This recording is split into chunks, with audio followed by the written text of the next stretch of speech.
bahas tentang buku yang barusan kelar, audiobook dari The Courage to be Disliked by Ichiro Kishimi dan Fumitake Koga.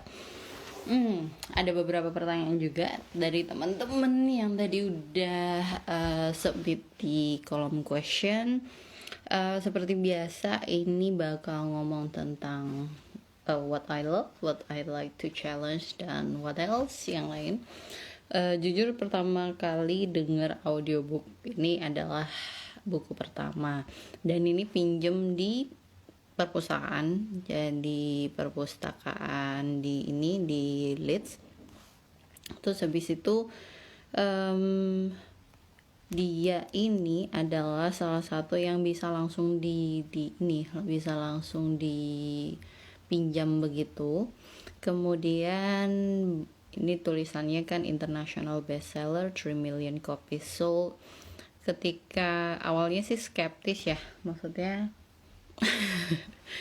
kenapa juga sih, dan dia terjemahan juga, sekarang kan banyak banget ya buku Jepang diterjemahin gitu. Terus tapi ketika membaca aku nggak punya ekspektasi apa-apa, jadi sambil menjawab pertanyaan dari Nabila, aku nggak punya ekspektasi apa-apa sebenarnya, cuman karena baca di mana ya, kayaknya menarik ya, The Courage to be Disliked.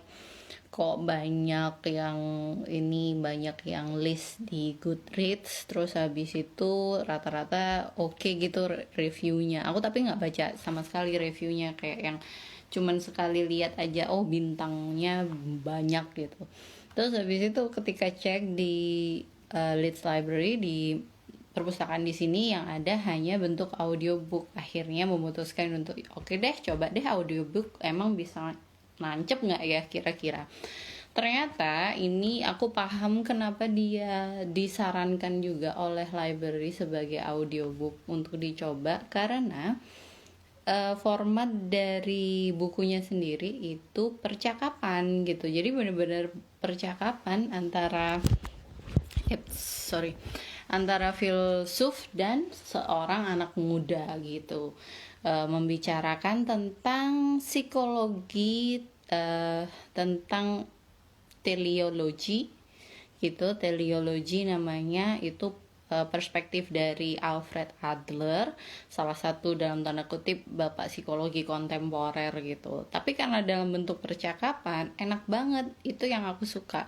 Dan meskipun ini dibacakan oleh satu orang, tapi ada kayak penekanan, intonasi, emosi yang diberikan oleh pembacanya. Jadi beneran kayak dengerin sandiwara radio. Dan meskipun berat ya, aku merasa ini bahasannya yang cukup berat, filsuf gitu, tapi enak banget didengerinnya gitu. Bisa lah, misalnya nggak satu kali dengar kurang nangkep, bisa diulang dan bisa paham gitu dengan pembicaraan dari si filsuf dan juga anak muda ini. Kemudian sukanya lagi karena formatnya memang seperti itu, memang ngobrol, jadi persis kayak sandiwara radio. Terus habis itu isinya juga itu menjawab banyak pertanyaan di dalam benakku juga.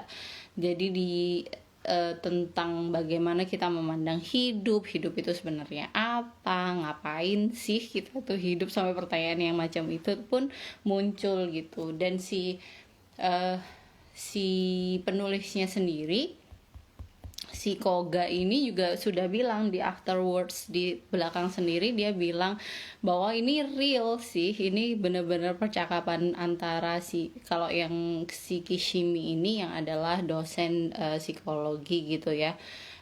Terus yang Koga ini bertanya, seperti betul-betul bertanya-tanya, sebenarnya ngapain sih kita, kenapa harus hidup, apa itu yang dimaksud dengan courage itu apa, dan banyak term-term lainnya.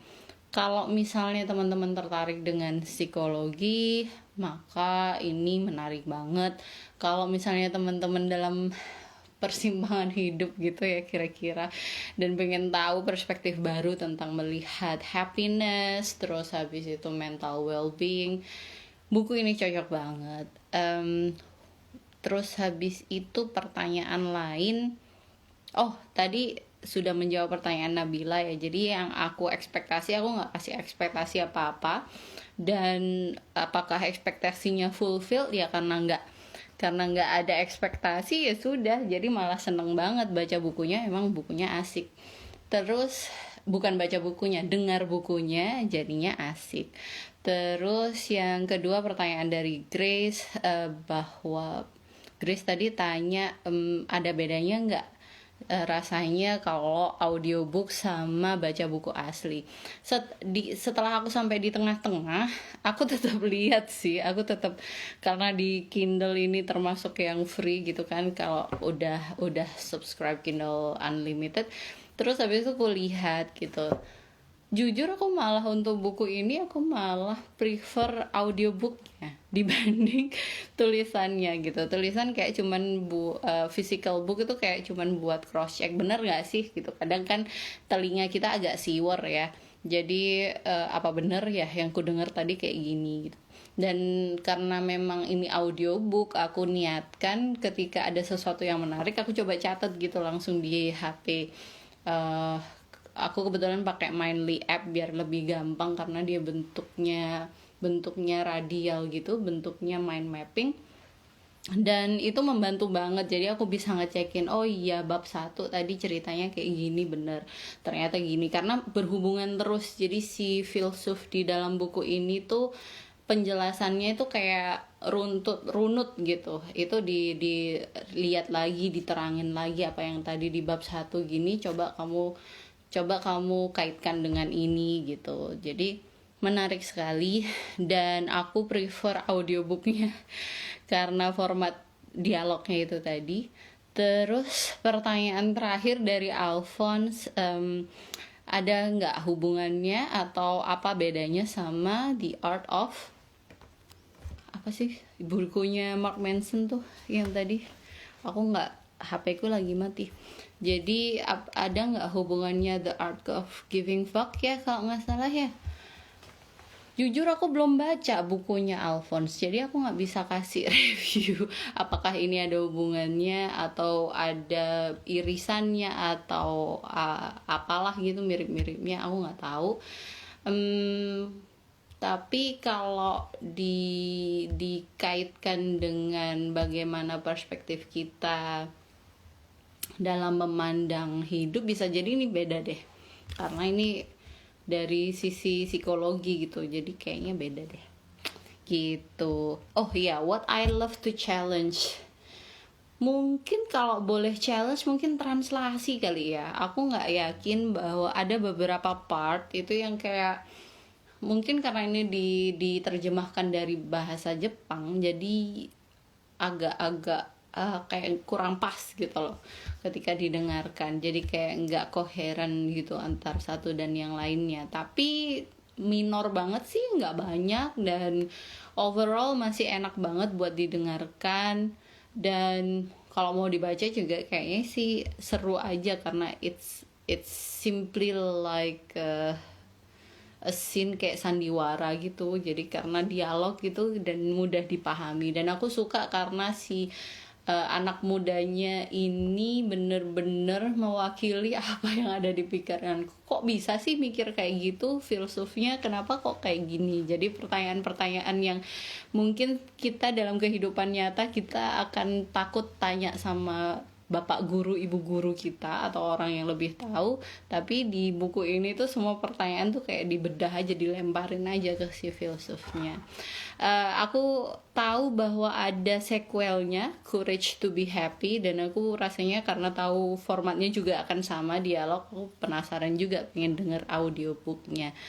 Jadi ini buku kalau buat temen-temen yang lagi di persimpangan hidup, pengen kasih refresh perspektif tentang apa itu happiness, apa itu kebahagiaan, apa itu hubungan relasi manusia, interpersonal relationship, apa itu hidup ini, cocok banget. Aku seneng banget bacanya, asik gitu. Dan semakin nyambung dengan bacaan-bacaan yang sebelumnya udah pernah aku baca. So thank you yang sudah di sini. buku selanjutnya aku masih lanjut yang Joseph Stiglitz. Bye bye.